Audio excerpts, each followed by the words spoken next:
So, we are back with our discussion on small oscillation. Now, we ended the last lecture by describing this relation, which was given by A L, what was it, A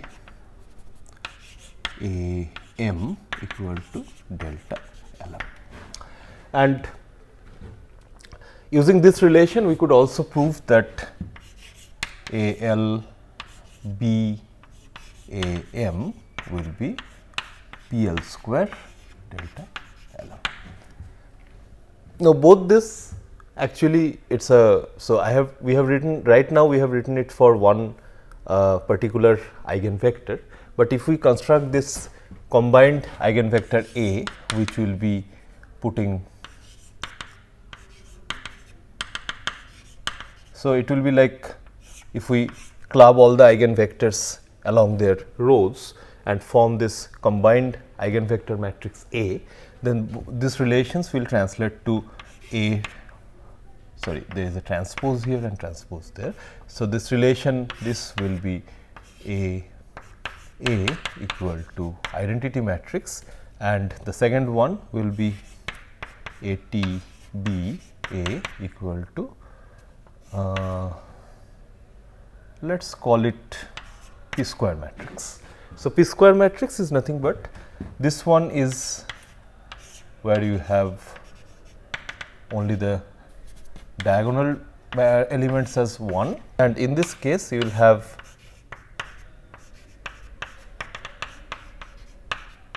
diagonal elements as the eigenvalues or eigenfrequencies. Okay. So, this actually signifies that the process or the procedure what we are following in order to get the eigenvalues and eigenvectors, they are sufficient, or rather the eigenvectors which we are getting, they are able to diagonalize both kinetic energy and potential energy matrices at the same time. Okay. So, we are essentially we are going into a space after this or rather this vectors A, or rather set of vectors A 1, A 2 up to A n, they represent a set of orthogonal normalized eigenvectors, which determines the which, let us say initially the coordinates what we have taken q 1, q 2 up to q n, they were not orthogonal definitely. And so, this describes a coordinate transformation process or principal coordinate transformation process, which we move from q 1, q 2, q n to, from here we move to A 1, A 2, A n. Okay. So, this side is not orthogonal, not normalized. This side is both orthogonal and normalized, and this process is called a principal axis transformation.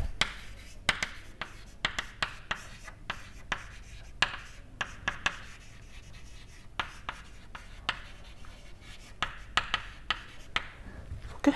So, this is a principal axis transformation, and it is not unique in any sense. I mean, we have used it for okay.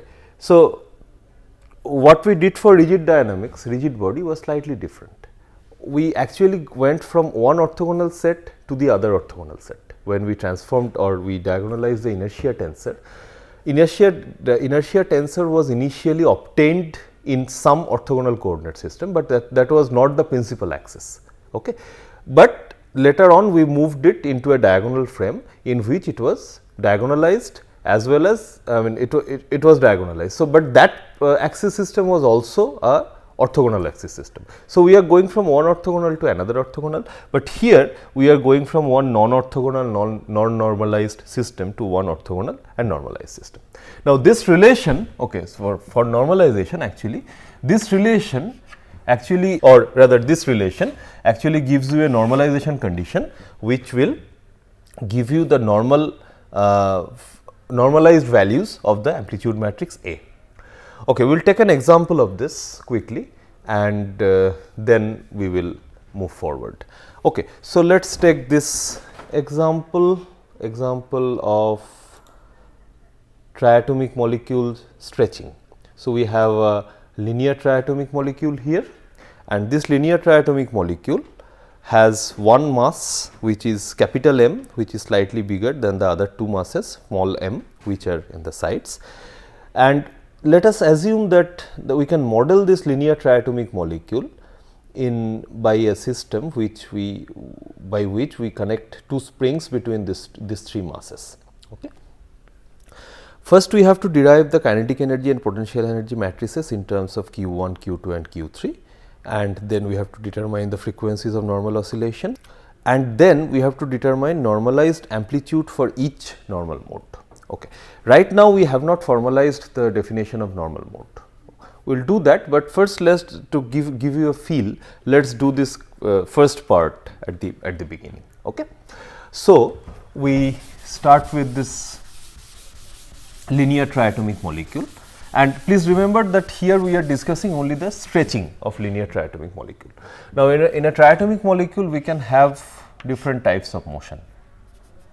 So, let us say if this is a molecule, this is our triatomic molecule, we have M, capital M. So, it can either stretch, so that means these two springs can oscillate like this, also this mass can also oscillate in this plane, whatever happens, in this line, along this line. Now, but apart from that also there are modes of vibration possible. Let us say in one mode these two can come down and this one can go up, so this is also one possible mode of vibration. Of course, there are translational modes along both x and y and z axis, rotational mode around y axis, rotational mode around z axis. We are not considering that at the moment, but just for vibration we can have both stretching and, for example, this one is bending. When this one goes up and this two goes down, so the molecule will look something like this instantaneously, and then once again this will go up and this will come down. Okay. But this is something which we will discuss later. Right now we are discussing the stretching vibration. So, that means let us say in one instance these two these two atoms are moving out or moving in, and this one might be stationary, might be also moving. We will see that in a moment. Question is first how to tackle this problem, how to tackle the problem of writing kinetic energy and potential energy matrices. So, we start with Q1, Q2 and Q3 as the normal coordinates. Please remember that Q1, Q2, Q3 they are the instantaneous position, not the equilibrium position, or you can take them as the displacement from equilibrium position. So, when the system is in equilibrium, as in there is no vibration, then all Q1, Q2 and Q3 you can take them as 0, that is your choice. And whenever they move away from slightly from the equilibrium, you can take them as Q1, Q2 and Q3. Right. Now, if this is the case, then let us try to write the expression for kinetic energy. Now, kinetic energy will be half m q1 dot square plus half capital M q2 dot square plus half m q3 dot square. Okay. So, these are three expressions, these are the expressions for kinetic energy. Now, if I want to decompose, if I want to construct the matrix out of it, how will you do that? So, the A matrix will have elements only along the diagonal, because there is Q. So, Q1 dot square actually corresponds to a term which is, we can decompose this term into by writing Q1 dot Q1 dot. So, it is a 1 position. So, m by 2 will come here. Similarly, for this one m by 2 will go there, and for this one m by 2 will come here, and we will have 0 here, 0 here, because there are no terms like Q1 2, Q2 3, Q3 1 like that. We do not have such terms. Typically, for almost all the systems, you will find that kinetic energy is a diagonal matrix. Okay. but we will take up examples of course where kinetic energy is not diagonal, we can have coupled systems. But right now we are dealing with a system where kinetic energy is diagonal. So, what we can do is we can just for simplicity we can take the m by 2 out and put it here. Similarly, we can write the potential energy, which is, see, if from equilibrium this mass is displaced by q2 and this mass is displaced by q1, then what is the net stretch of this spring? Okay, spring constant is k here and k here, it is the identical spring, right. So, the net displacement of this spring, it does not matter, that is a good thing about when we are writing the potential energy. We do not care whether it is q2 minus q1 or q1 minus q2. Please recall when you had to write it through Newton's law, the equation of motions for a coupled spring oscillated system, you always have to take care whether it is q1 minus q2 or q2 minus q1. And that problem we do not have to face here, that is the beauty of Lagrangian.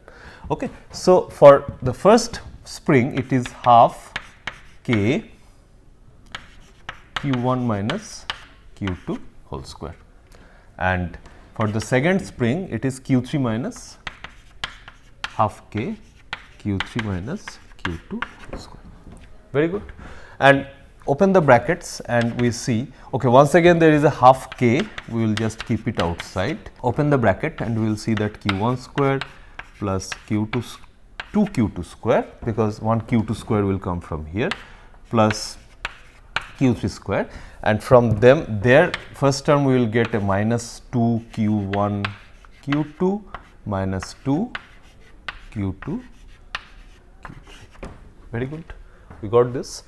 And now when we write this matrix B, we have a k by 2 outside, right, and we have 3 diagonal terms. q11 term will be 1, 2 term will be 2, and 3 term will be 1. What about the other terms? We have a term q1 q2.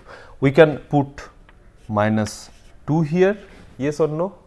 No, we cannot do that, because please remember that both these matrices are symmetric. So, we have to write them in a symmetric manner. So, this 2 q1 q2 we have to write it as q1 q2 plus q2 q1. You note it?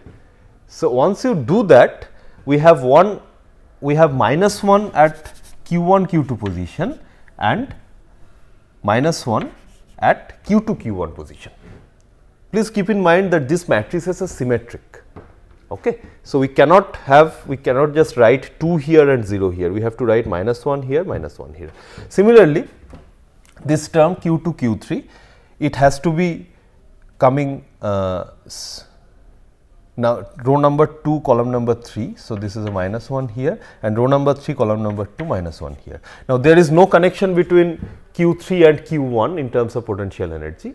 Okay. So, there is no third spring. So, that is why this 1 3 and 3 1 position will be 0.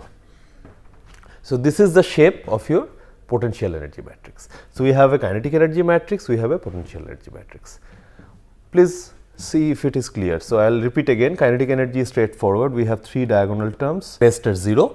For potential energy, we have 3 diagonal terms 1, 2 and 1, and for the off diagonal terms we have to symmetrize this cross terms. So, if it is q1 q2, we have to write q1 q2, q2 q1, q2 q3 you have to write 2 q2 q3, we have to write q2 q3 plus q3 q2. So, that is how we got minus 1 here, minus 1 here. Very good. Now, once we have this matrices, it is time to diagonalize them, as in time to find out the frequencies. Okay, we need some space. So, what I am going to do is,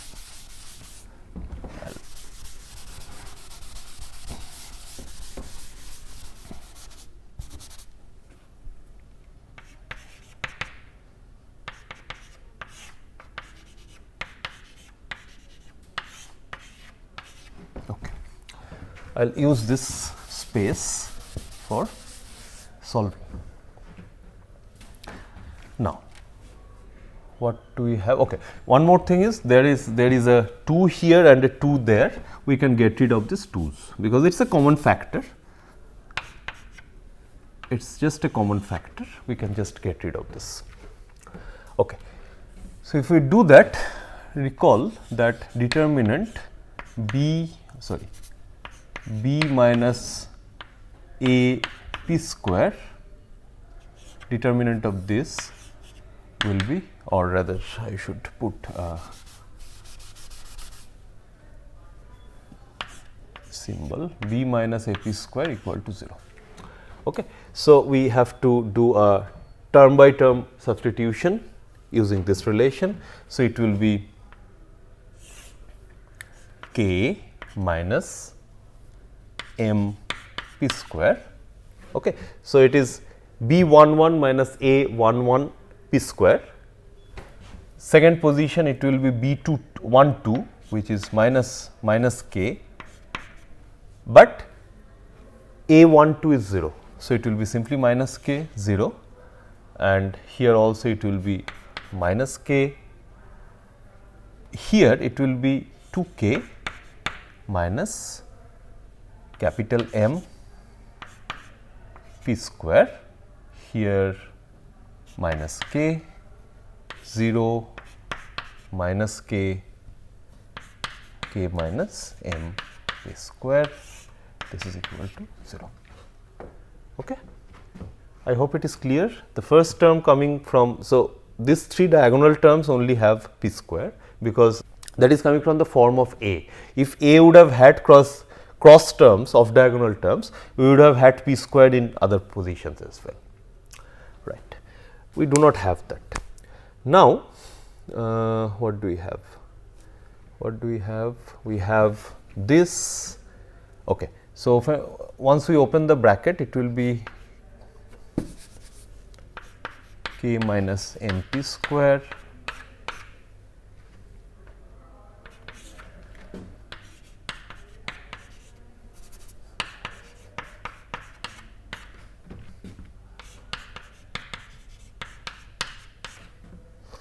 p square minus k square minus k.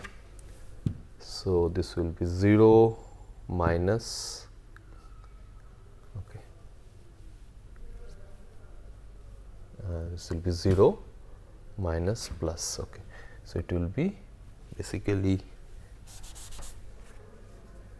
plus k square k minus m p square, fine, which is equal to 0. Okay. Check the determinant. I know I am pretty sure you will find it yourself also. So, now what we can do is we can take k minus m p square common. Once we do that, actually, okay. So, what will happen is k minus m, if I take k minus m p square common, this term will cancel out. Okay. So, final equation will be this equal to 0, right. The second term, okay. So, sorry, there is no minus k square term.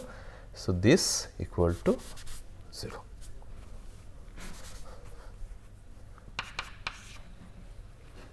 Just a minute, I think I made some mistake, which always happens. Oh yeah, definitely I did. Okay, sorry. There was a minus sign, plus sign. Okay, so it will be 2k square actually. Yeah, I think, just give me a second. This minus k square minus k square, so it will be minus k.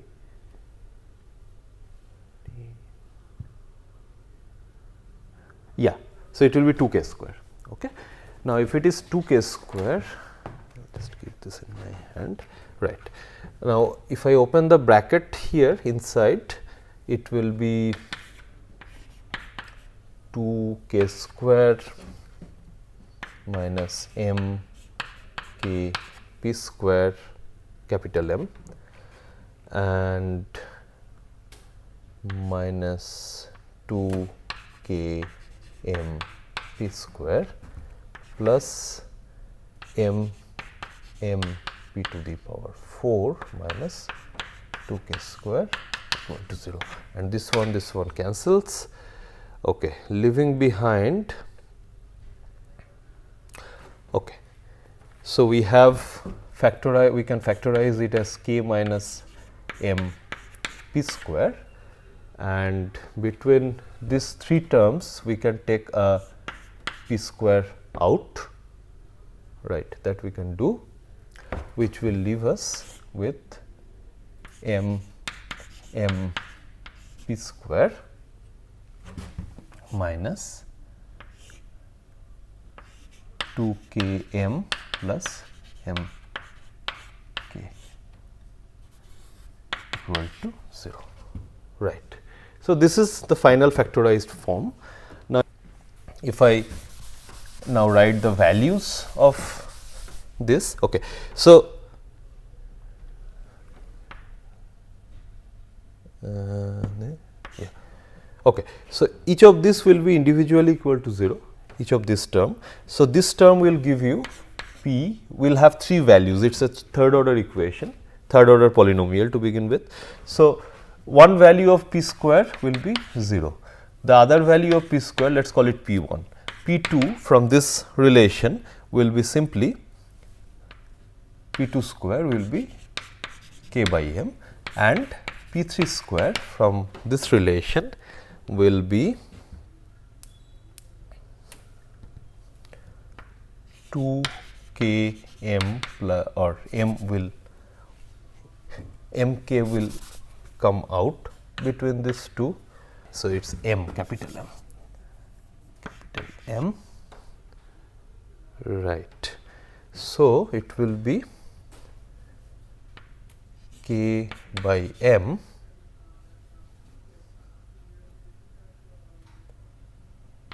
one plus, so capital M will go from there, 1 plus 2 m by m, right. Am I right? 2 m by m, very good. Yeah, I did it right. Okay, great. So, p 1 will be 0, p 2 will be root of this, and p 3 will be root of this. So, these are the 3 frequencies. Very good. I am happy with myself, because I can never make this, I mean I can never calculate this on board, I will definitely make some mistakes. Anyway, this time I did it. Now, what we, okay, so this is one part of it. So, these are your normal frequencies. So, you see there is one frequency which is a pure translation, 0 frequency means it is a pure translation, we will see that once we calculate the normal amplitudes. What about P 2 and P 3? This also represents one type of vibration mode, right, and these modes we will see once we calculate the eigen vectors. Okay. So, I will just remove this because we will need this space, but we can always draw it later. Right. Now, if I go back to the original equation, it is k minus m p square minus k 0 minus k 2 k minus m p square minus k 0 minus k minus m p square. Okay, so, this is a matrix equation now. Okay. If you recall, it was the matrix equation. So, A11, let us say, or let us put an index here, L, L, L. So, 1L, A2L, A3L, which will be equal to 0, 0, 0. So, this is a matrix equation from which we wrote the determinant. Okay. If this matrix equation if there has to exist a non-trivial solution for A, the determinant of this term will be equal to 0. That is how typically we solve any eigenvalue problem, right. Okay. So, this one is a master equation. Now, we put L equal to 1. So, that means we first do it for P 1 which is equal to 0. So, once we put P 1 equal to 0 here, this equation will reduce to k minus k 0 minus k 2 k minus k 0 minus k k. Okay. And we have a 1 1, a 2 1, a 3 1 which will be equal to 0 0 0. Now, from the first and the last relation, we see that a 1 1 is equal to a 3 1. This has to happen. Also, if you put it in the second relation, second line. So, basically if I open, if I put it back into terms of simultaneous equations, the first equation will be a 1 1 k minus a 2 1 k plus 0 equal to 0. Second equation will be minus a 1 1 k plus a 2 k times a 2 1 minus k a 3 1 equal to 0, like this. So, first and third equation will give us a 1 1 equal to a 3 1, and from second equation we will see that this a 2 1 is also equal to them. So, it is a situation where all these 3 will be equal. Now, if these are all 3 are equal, that means the displacement of this triatomic molecule for 0 frequency mode is equal. That means, they are all either moving along this line towards this direction or towards that direction, which is a pure translation without any surprise. This is what we have expected, right. So, this is, there is no confusion about it, and we got this. Now, when we put, so this is one, or what we will do is we will just keep it. So, we can put them some equal to some a 1. Okay. So, what I will do is I keep it like this. It will be the your first vector, which we will call, okay, let's call this some x. So, a 1 is equal to x x, or rather what we can do is we can take this x common, we can write 1 1. Okay. Now, if we put P 2 which is root k by m into this equation. So, if it is k by m, then P m P 2 square will be k square, and capital M P 2 square will be m by m k, right. So, if I plug it into the second equation, we see that the first term readily vanish, right, because these two will be equal. So, we will have a 0 here, also the last term, because these two are identical. So, this is one more thing from this, just from the symmetry of this equations, you can always comment that whatever be the value of a 1, the value of a 3 will be same.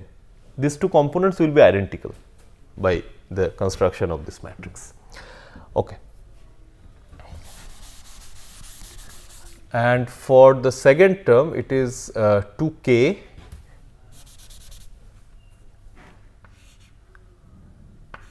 minus m by m k, right, and this will be a 2 1, a 2 2, a 2 3, right. Great. Now, you see something directly from here, that from the first and the third equation you get A22 equal to 0, is not it?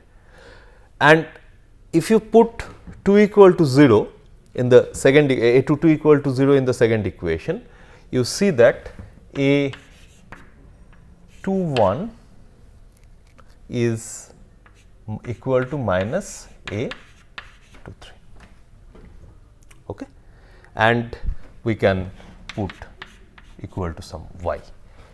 So, that means A2 will be some y multiplied by, if this is this I take 1, this will be 0, this will be minus 1, or if I put a minus sign here, so this will be plus, does not matter, it is a relative thing. So, either this is minus, this is plus, or this is plus, this is minus. Okay.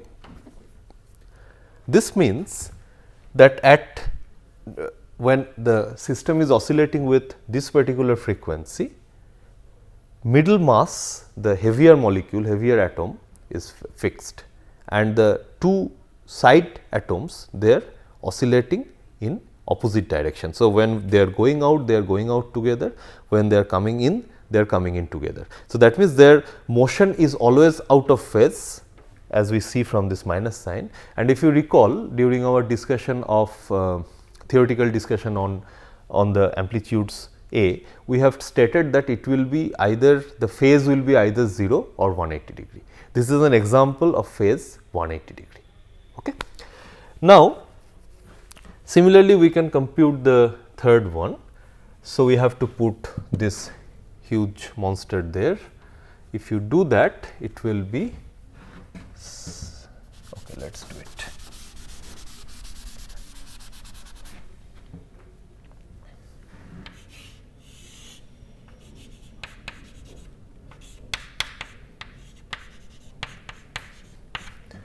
To m by m, and so m p, this will be p3 square will be equal to k 1 plus 2 m by m, right, and m p3 square will be equal to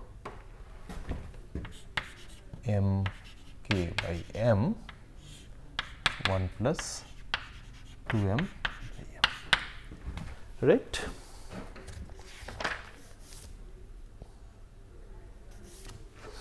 Right. So, if you put that in here, it is slightly tricky. It will be, the first term will be minus 2 m by m,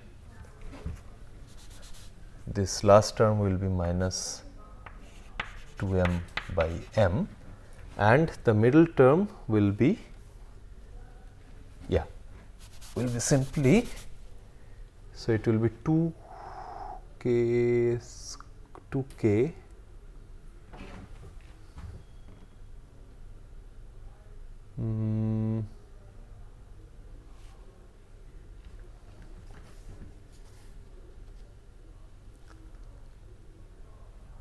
what is it?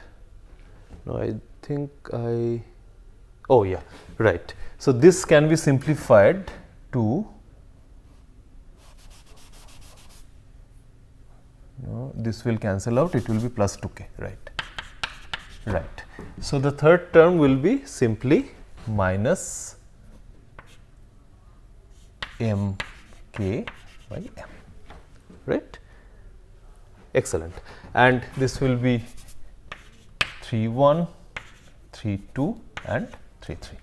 Okay. So, we have once again a situation where we see from the first and the third equation that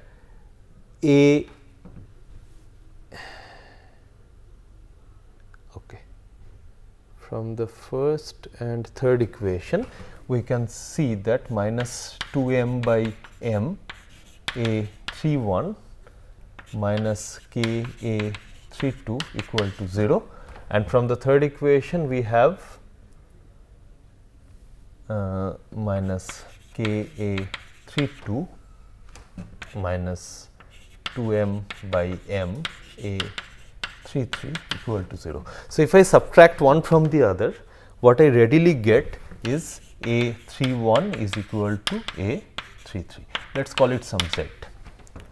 And now, if I put that in the second equation, what I get is a 3 2 is equal to, I will just write the final expression, a 3 2 will be equal to minus 2 m by m a 3 1 or 3 3, which is minus 2 m by m z. So, we can write a 3 as z 1 1 minus 2 m by m.